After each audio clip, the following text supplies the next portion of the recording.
This self-defense technique is number 3, and it's a shirt grab from behind. It's when your opponent comes up from behind you and grabs on your shoulder. If the opponent grabs your right shoulder, you're going to raise your right arm. If the opponent grabs your left shoulder, you raise your left arm. Since the opponent has grabbed my right shoulder, I'm going to raise my right arm. My right foot is going to step behind my left.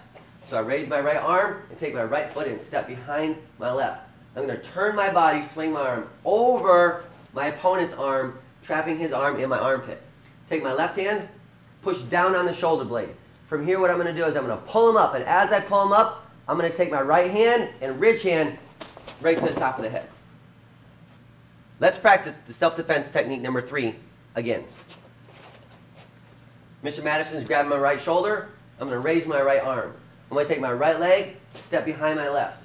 My arm's going to swing over his, trapping his arm in my armpit. Take my left hand, push down on the shoulder blade. From here, I'm going to let him back up, and as I pull him up, I'm going to ridge hand right to the top of his head. Let's practice this technique again from a faster speed. Mr. Madison is grabbing my right shoulder. I'm going to raise my hand, step behind, swing it over. Ayah! Now that you know how to do self-defense technique number 3, the shirt grab from behind, let's do it from a different angle.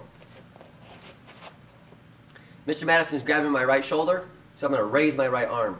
From here, my right foot steps behind my left. Next, my arm's going to swing over the top of his, trapping his arm in my armpit, taking my left hand, pushing down on the shoulder blade. I'm going to pull up, and as I do, ridge hand right to the top of the head.